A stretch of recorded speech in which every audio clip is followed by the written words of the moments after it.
Democracy. Once regarded as the lifeblood and a key pillar of the Philippines' political life, is now at a critical turning point. There's this general sense that democracy is on a retreat. After ng Duterte, parang bumalik ulit tayo sa martial law. And now, after Duterte, Bongbong Marcos, son of former dictator Ferdinand Marcos, has emerged as the clear favourite to win the presidential race. The question now is, are we going to allow the Marcoses to return? When we look at a BBM administration, we will have a tendency to think, well, we might have the same kind of administration as Ferdinand Marcos Sr. Will this mark continuation of an iron fist rule and strongman politics in the country?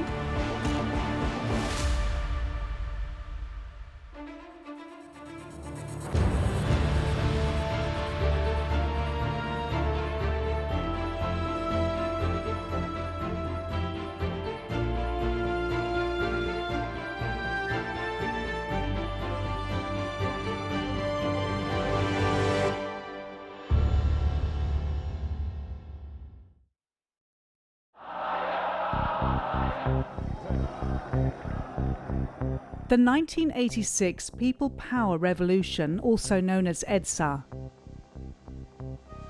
For 4 days, more than 2 million Filipinos gathered at the capital's main highway. They're calling for the Philippine dictator Ferdinand Marcos, who ruled the country with an iron fist for 20 years, to step down from power. The national uprising sent the Marcos family into exile in Hawaii.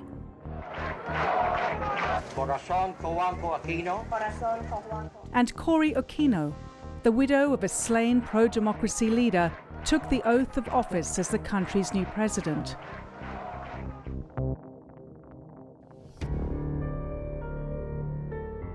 Today, 36 years after the bloodless revolution, the late dictator's son, Bongbong Marcos, has emerged as a favoured candidate to succeed another strongman, Rodrigo Duterte, in the presidential race. He is leading the race by 32 points over his closest rival in a March survey. Ako ay Pilipino! Originally, this year's election was supposed to be a referendum on the 6 years of the Duterte administration. But when Bongbong Marcos became a candidate and he became the front-running candidate, the narrative for this year's election changed. It's about the return of the Marcoses. The question now is, are we going to allow the Marcoses to return? Bongbong's father, the late former dictator and a corrupt leader, Ferdinand Marcos, was widely known for his extravagance and brutality. During his 20-year rule, he embarked on a ruthless campaign of political repression. The period was also known as the darkest and one of the bloodiest eras in Philippines history. Some 70,000 of the so-called enemies of the state were detained, 35,000 of them were tortured, and more than 3,500 were killed in the process. Still, 70-year-old Adelina Valencia has little sympathy for these victims. She felt then that the country had prospered under his leadership. That's the reason why she's voting for Bongbong at the upcoming election as a form of vindication of how history has vilified her one-time hero. Para sa akin, ang the best na president na nakita ko na ako ay na estudyante ng panahon na yon, nakita ko ang madami niyang nagawa na wala pa rin makakatalo sa kanya sa pinagawa niya sa Pilipinas. Remember, in 1986 we have a 50-50 country. 50% of the people in 1986 were for Marcos. Half or a little less than half maybe. I think Cory won in the 1986 election, Cory Aquino. But still, Marcos had a lot of support. Adelina was a university student when Bongbong's father won the presidential seat in Malacanang in 1965. Mr. Marcos then envisaged a modern Philippines. He installed utilities and built the much-needed infrastructure across the country. Tayong mga Pilipino, tumatanaw tayo ng utang na loob. Karakter na natin yun eh. Hindi natin maaalis yun na ikaw may utang na loob ka doon. Adelina has not cast a vote for a president ever since the Marcos family was thrown out of power. Bongbong's candidacy is a much-awaited political comeback which Adelina has seen coming.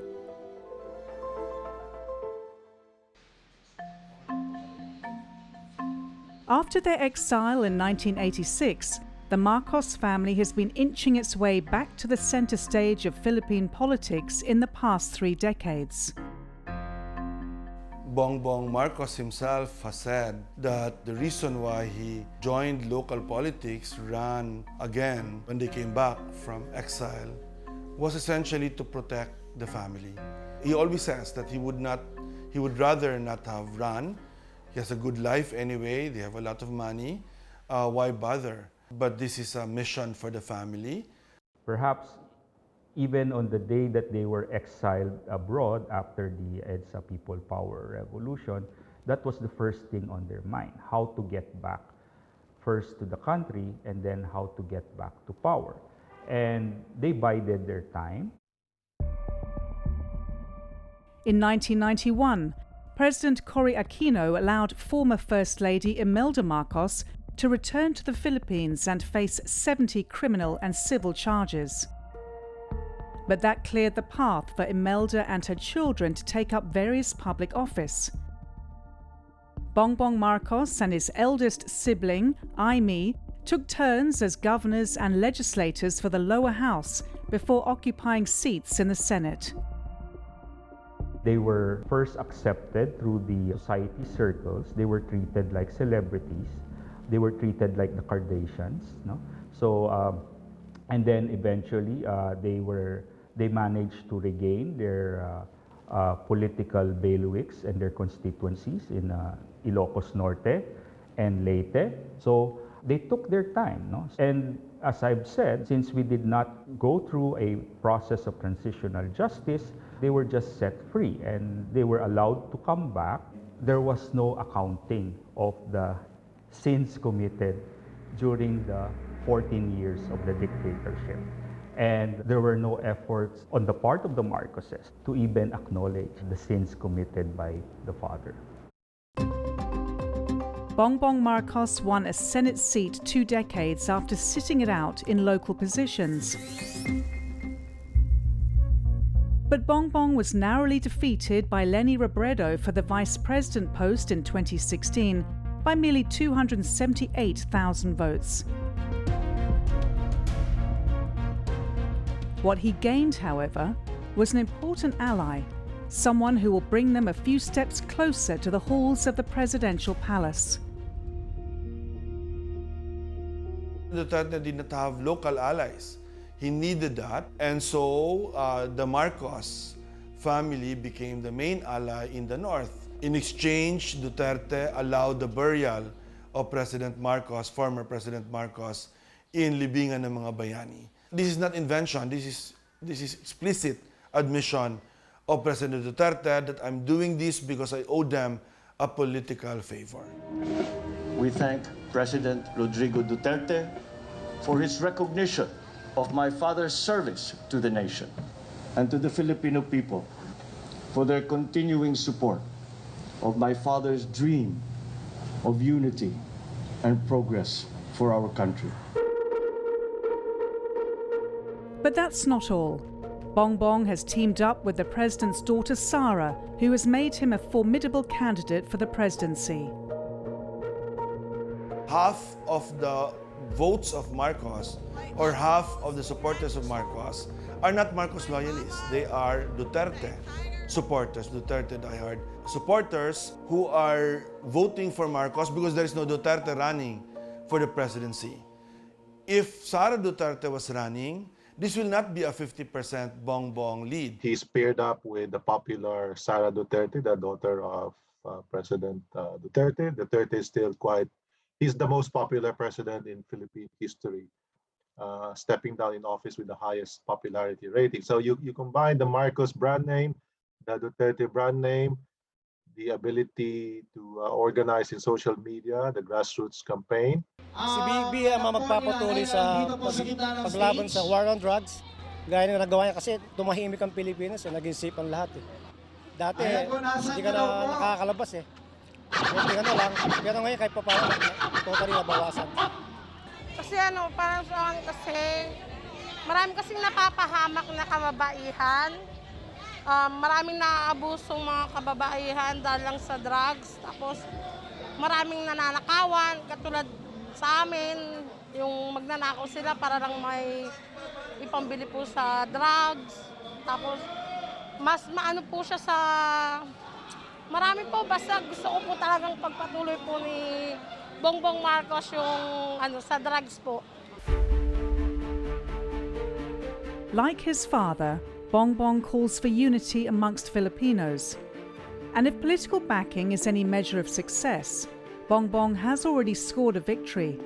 He has united the most powerful political parties under his banner, formed by two former presidents who were found guilty of plunder, Joseph Estrada and Gloria Arroyo.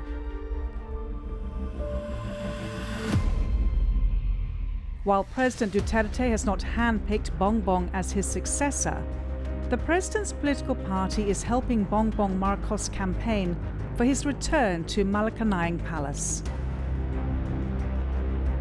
This is a consolidation of power for political survival and to assure their continued dominance of the Philippines. No?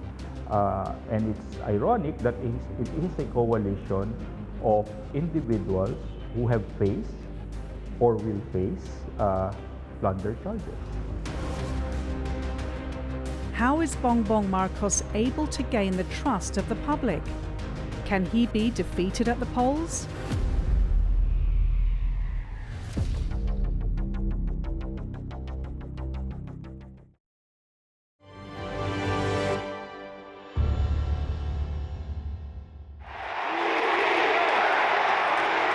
Ipagkaisa po natin ang buong Pilipinas. Philippines presidential candidate Bongbong Marcos has captured the imagination of many Filipinos with his single message of unity.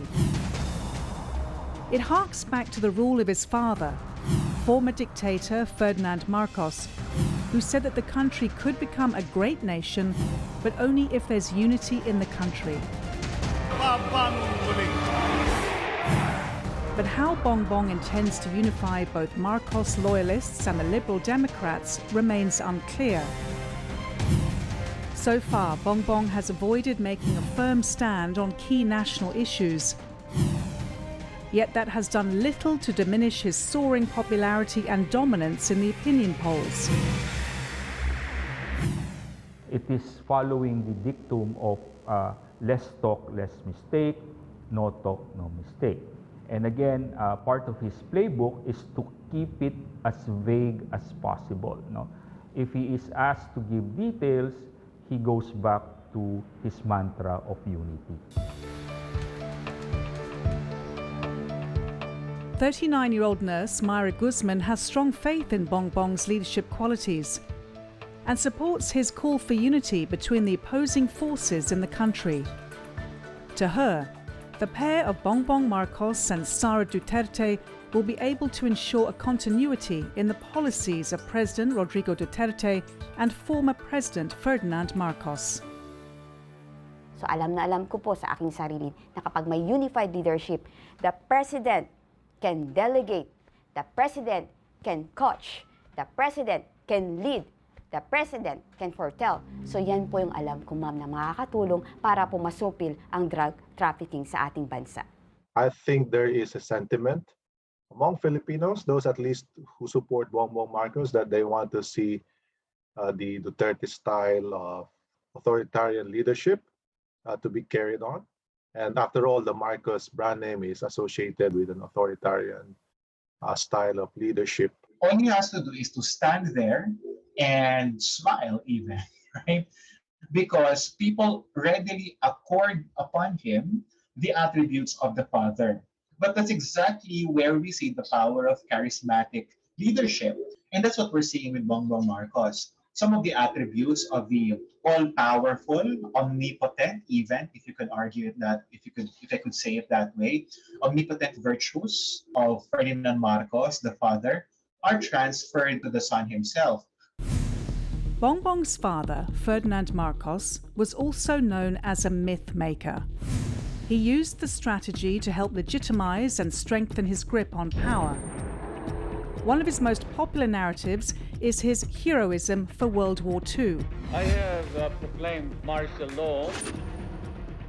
During martial law, a Philippine government publicity brochure described the dictator as the country's most decorated soldier, a claim that was later refuted by the American government.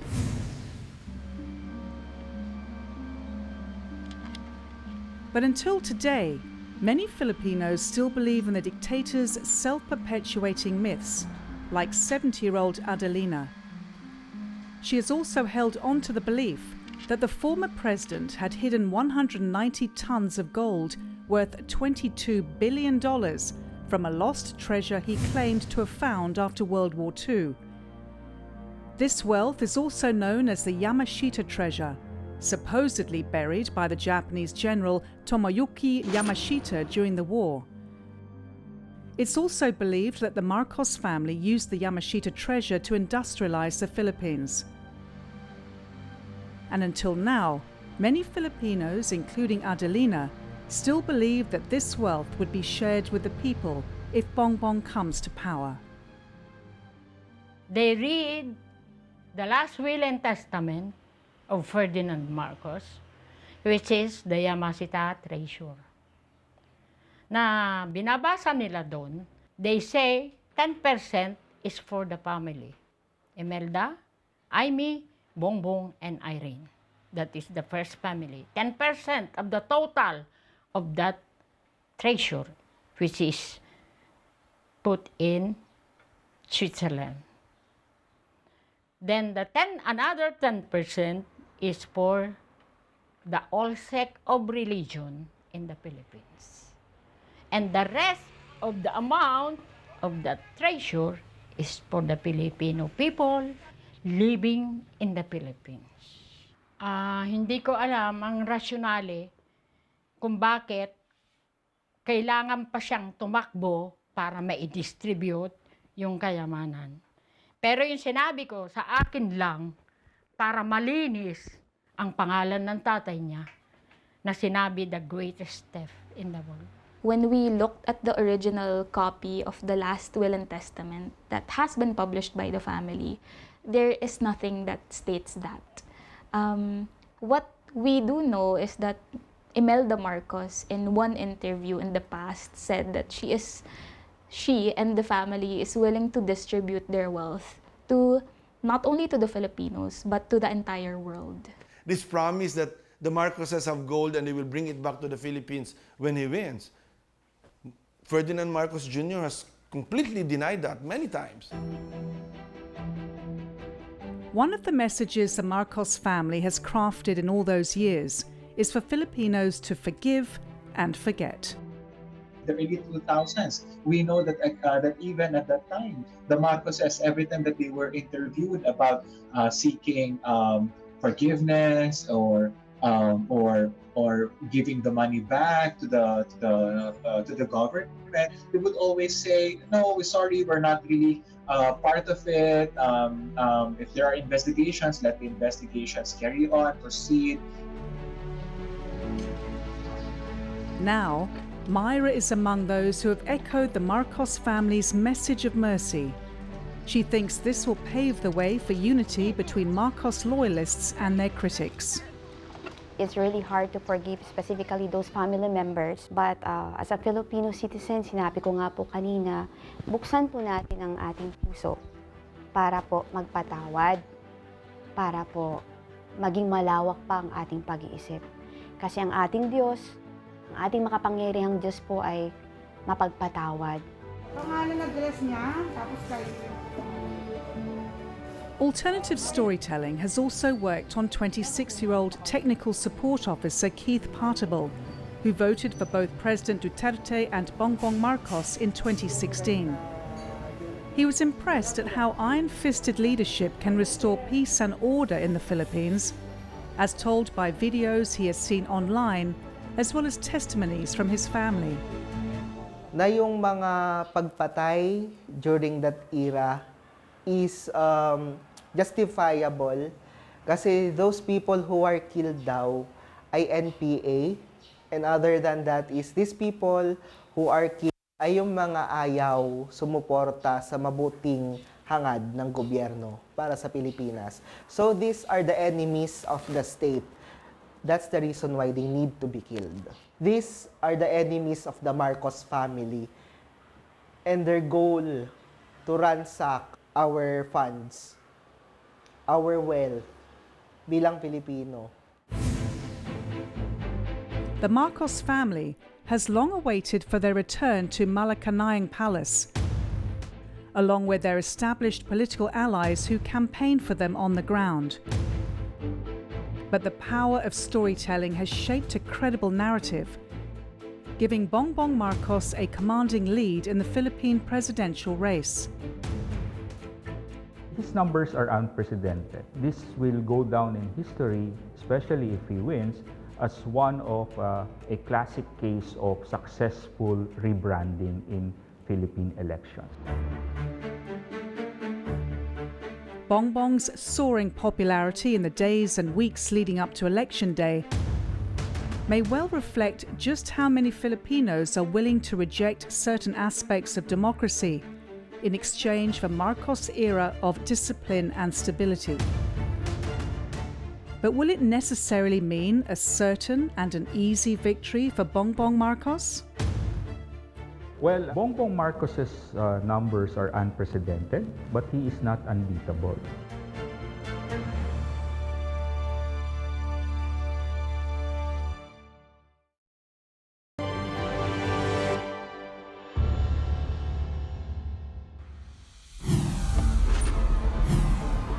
It's just days to go before Filipino voters go to the polls.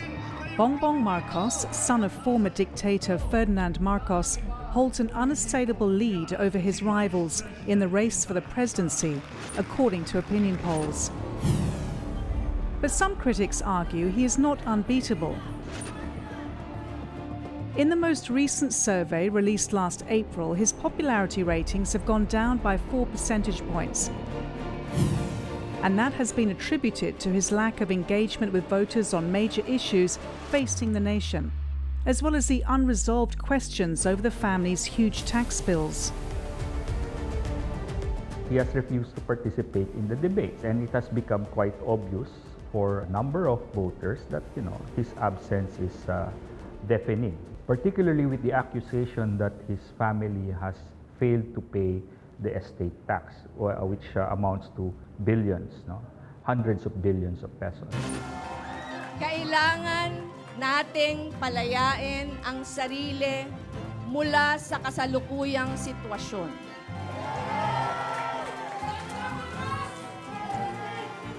Lalaban ako. Lalaban tayo. The biggest gainer is Vice President Leni Robredo, whose campaign has been solidly gaining ground over the past 2 months. Her popularity increased by 9 percentage points in the most recent survey. Let's put it this way, the percentage of solid votes for Robredo is higher compared to all the other non-Marcos candidates. Her unexpected announcement to run for the presidency sparked a pink wave, a grassroots and volunteer movement of 2,500 groups from different sectors and socio-economic classes, canvassing support for Leni Robredo, both on ground and online. Leni's vote, which is probably 20 to 30% now, is what you would call solidly opposition, anti-Marcos and anti-Duterte. For sure, Lenny is a genuine oppositionist, a consistent, based on principles. Now, I don't think it was just opposition for its own sake, but based on human rights, based on being authentic to democracy, to democratic values, etc., etc. I mean, even the vision of competence is very clear with someone like Lenny. 58-year-old Larry Fabeya, a meat and fish vendor, has recently organised a pink movement in his city. He is an officer of the Kilusang Maralita, or the Poor Movement, a coalition of more than 200 urban poor groups which are seeking meaningful change to their plight. Ito na yung inaasahan nating leader. Hindi mismo si Lenny yung tumakbo para sa sarili niya, kundi ang taong bayan yung ang nagpatakbo sa kanya.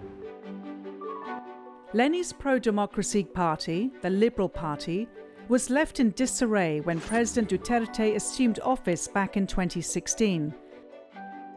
Bereft of an effective political machinery and the funds, she was not able to mount a serious challenge for the presidency. But Filipinos like Larry had hoped that she would throw in her hat in the presidential race this time around, to help put an end to the government's war on drugs, which he feels only targets the poor and impoverished people like himself. Berdugo lang sa maliliit. Parang strongman na bunganga lang yung ginagamit. Hindi mo maramdaman mismo ng mga taong bayan yung kanyang mga pangako na mawawala yung korupsyon, mawawala ang droga, magmamura ang bilihin, mawawala yung mga kartel, pero hindi yan naganap. Una, talamak yung korupsyon, talamak yung kahirapan, talamak yung pagsasamantala, talamak yung kalagayan ng mga maralita ay tumitindi, lalong naghihirap. Larry proudly calls himself a child of the 1986 People Power Revolution.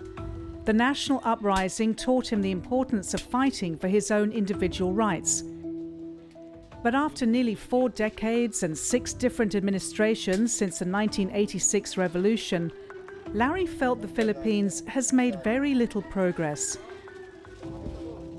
To him, every new government fails to address their needs, which is to have a decent home of their own and put an end to abject poverty. Sa pamamahala ni Gloria, ng Pangulong Gloria Aquino at Pangulong Duterte, mas naramdaman ko na halos parehas lang yung kalagayan ng mga tao na matindi yung korupsyon, matindi yung pagtaas ng presyo ng bilihin, matindi yung kalagayan ng mga manggagawa, matindi yung kalagayan pa rin ng maralita. Parang parehas lang yung sa dalawa, bukod kay Marcos. He's hoping that Lenny could help change all that once she becomes president.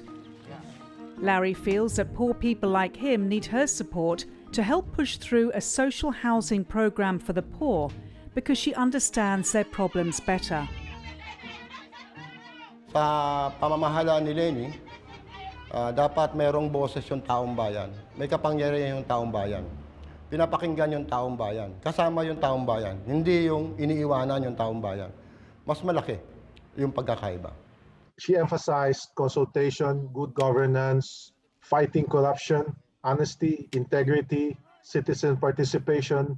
So maybe the tone, the pace, the language, and she's also a motherly, Vice President Lenny Robredo is also a motherly figure. She has three children. She promised democratic governance. She promised accountability. She promised citizens' participation. So this language is quite different from what you would see and hear from a Bongbong Marcos presidency, which is about continuing what his father did and continuing what President Duterte has done. The problem is, many Filipinos today are ambivalent towards democracy. The 1986 People Power Revolution freed them from the grip of dictatorship under Ferdinand Marcos. But so far, it has failed to bring about meaningful progress and peace to the Philippines. We still don't know what kind of democracy that we really want for ourselves. No, we are still in this long phase of experimenting with this system called democracy. What it looks like, how our leaders should behave, and how we should hold them accountable. These are all, we are still in this experimentation or experimental period. Philippine people don't seem to care too much about whether their presidents become authoritarian or not. What they care about is whether their lives change, their lives get better. And that really is the challenge, I think, for democracy in the Philippines, that many people saw after the Marcos downfall, didn't really see their lives improve over the next decades. Apart from a potential political strongman like Bongbong Marcos and a liberal Democrat like Leni Robredo, there's also a third force which has emerged. Mayor Isko Moreno is popular to those who yearn for a strong leader who's also concerned about human rights issues. He positioned himself to be middle of the road, center, not pro-Duterte, not anti-Duterte, but he was the original purveyor of unity. No? But unfortunately, he lost that narrative to Bongbong Marcos. Why? Because in his attempt to occupy the center, his narrative became muddled. Mayor Isko Moreno is considered the wild card who can snatch the soft votes from Bongbong Marcos. But he is trailing behind Leni Robredo by a very slim margin. Recently, there have been calls to unite all opposition parties to beat Bongbong Marcos's commanding lead in the polls. Critics say Leni Robredo can turn the tide in her favour, but only if she can combine forces with other opposition figures.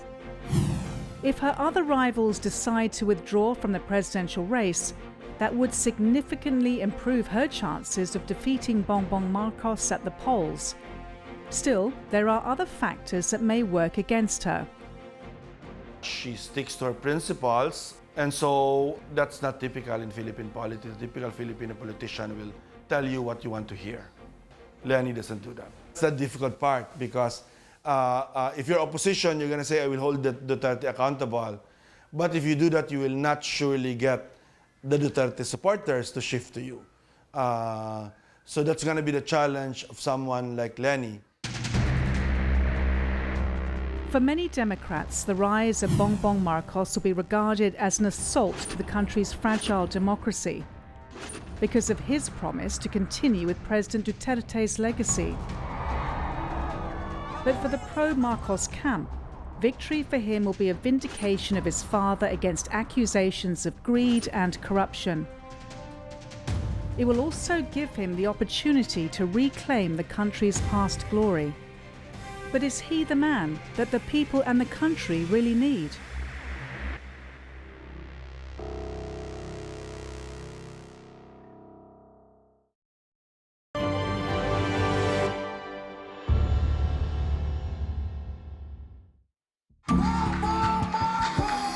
The emergence of Bongbong Marcos as the leading contender in the Philippine presidential race has raised more questions than answers about the future of Philippines democracy. Will it mark the resurrection and continuation of authoritarian rule and strongman politics? And by the same token, will that also signal the end of liberal democracy in the Philippines? These are questions which Bongbong has failed to address with any certainty. I would say that because he doesn't engage with us voters, our suspicions, our fears are not dispelled, right? So we cannot be blamed for fearing another dictatorship or another martial law under him, because he's not offering any assurances to us that those things won't happen again. We will have a tendency to think, well, we might have the same kind of administration as Ferdinand Marcos Sr., right? Which is an administration rife with graft and corruption. For nearly 4 decades, the Philippine government has been trying to trace and recover the $10 billion fortune Bongbong's father was said to have siphoned off from the public purse. The family also has yet to abide by the court's ruling to pay up $6.2 million in unpaid estate taxes and return of the ill-gotten wealth. But the biggest question is, will Bongbong govern the Philippines just like his father did? Should he be elected into office? Well, to be fair to Bongbong Marcos, it is not yet certain that he will become a dictator like his father, because gone are the days of big dictators suddenly rising to power. So he will be a authoritarian, no? Perhaps he might borrow 1 or 2 plays from his father's playbook. That's why he said he was a Machiavellian, no? Because that is already an indication that he is willing to embrace the political philosophy of his father. But 39-year-old Marcos loyalist Myra Guzman believes Mr. Marcos will be a better version of his father.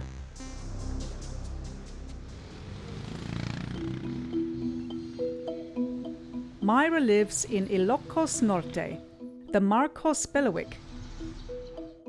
After their exile, Bongbong and his sister Aimee served the province as both governors and legislators. And to Myra, the Marcoses have always been pro-poor.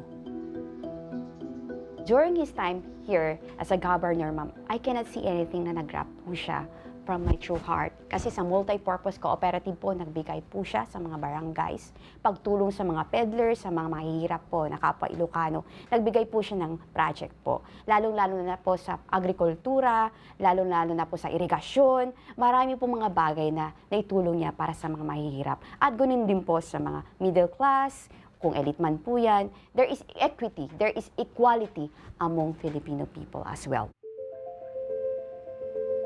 But 82-year-old retired prosecutor and former dean Manuel Aurelio disagrees. He feels that although Bongbong Marcos should not be made accountable for all wrongdoings allegedly committed by his father, Ferdinand Marcos, he still has the duty to return the money if it's obtained through illegal means.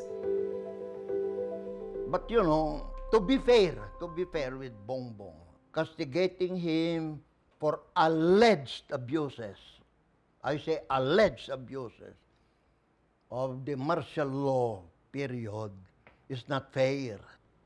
They were only young people. It is not possible that they sat down to design these alleged abuses.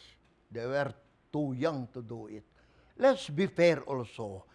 But if your father, for example, acquired amassed wealth from corruption, now you are the child, you are not going to pay for the crime your father committed, but you have the moral obligation to return it to where they came from.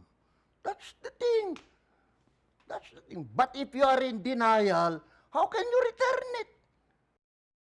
I think perhaps the most scary part is this. It would not be an accountable administration. We know that they have been evading their tax, their real estate tax, for more than 2 decades now, 3 decades perhaps. We know that they have been lying and denying about the atrocities of the martial law and the responsibility of the family. We know that he doesn't show up in debates. We know that he lies through his teeth. What stops him from doing all of that when he is now in power? It's not fair to prejudge him whether he would indeed be a strongman, authoritarian. He can be himself. He can be quite different from his father. It's really situational. Whether the next president will be a Democrat who will uphold the independence of the main organs of the state, or an iron-fisted ruler who would control the levers of power, remains uncertain. The only thing that Filipinos long for the most is a better life for themselves, especially in the aftermath of the COVID-19 pandemic.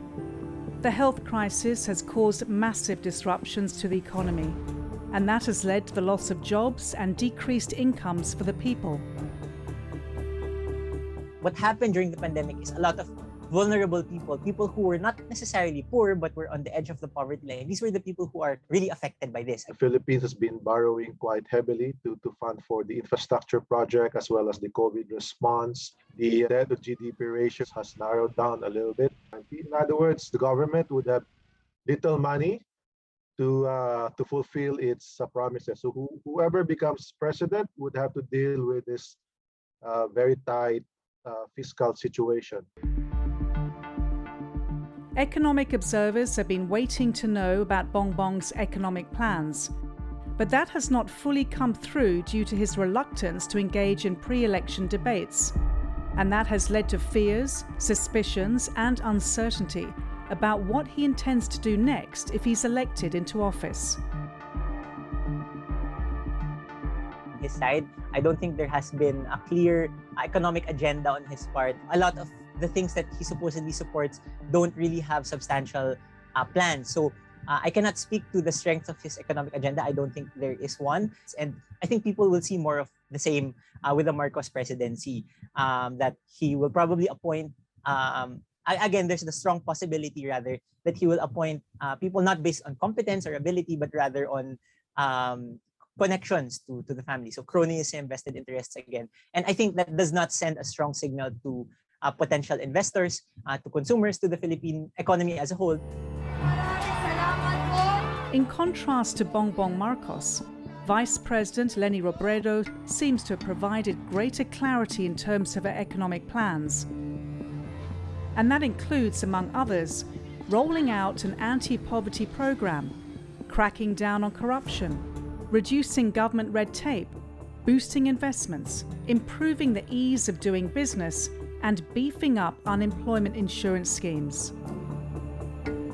Vice President Robredo also identified the MSMEs, or yung micro, small, medium enterprises, as being core to the economy as well. Again, so these were the businesses that probably had to close down. These were the businesses that had to adapt. These were the businesses that had to start going into e-commerce, that were forced into e-commerce because of the pandemic. Leni's whole campaign platform is more about good governance, clean governance, and competent governance, right? So I think that sends a better signal to investors. That's probably why most economists and people in the business community are leaning towards Vice President Leni Robredo. And those are among the factors which have prompted people like Keith to shift his loyalty from Bongbong Marcos to Leni Robredo. He has recently joined the Pink Wave and started campaigning online for her. I would not vote for BBM and Sara Duterte from 2022 moving forward.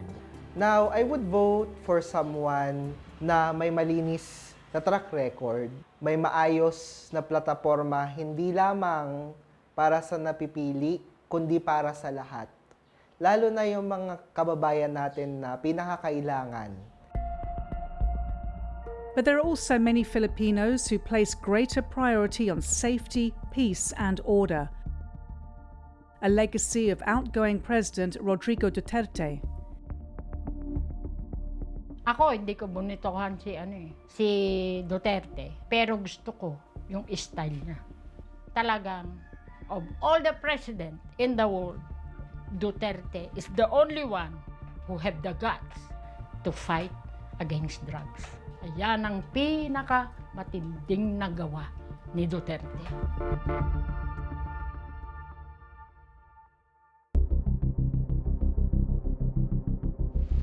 It's just days before polling day, and the top contenders for the presidency are going all out to woo voters to their cause. After 6 years of Duterte's rule, will the people allow for strongman politics to continue and thrive in the country? Or will it give liberal democracy a chance to succeed? Gusto ko'y demokrasya para malaya ang bawat isa na maidaing ang kanyang nasa loob at mga kalaingan. Ako'y narito ako ay sang-ayon na maging Pangulo ng ating bayan ay isang babaeng naninindigan, makabayan, makamahirap at ipagtatanggol ang demokrasya. Pero sa kanya ang demokrasya ay naaayon. Nilalagay niya na naaayon sa batas ang kanyang demokrasya. At saka yung kaunting hindi makamay na baka lang ng tawag doon eh. Medyo rin, yung dapat lang na bawal, talagang may implement. Kung sobrang democratic na bansa natin, para po naman walang makikinig, lahat sila masusunod. Kaya dapat din po kailangan din po yung kamay na bakal. Para sa akin po. Kailangan ng Pilipino ng Pangulo na may kamay na bakal kasi para matakot ang mga Pilipino ang gumawa ng masama. Hindi naman po sa kamay na bakal talagang nasa tama lang po. Hindi naman talagang kamay na bakal ang tawagin nila na masakit naman pakinggan pero yung tama lang ang ginagawa niya.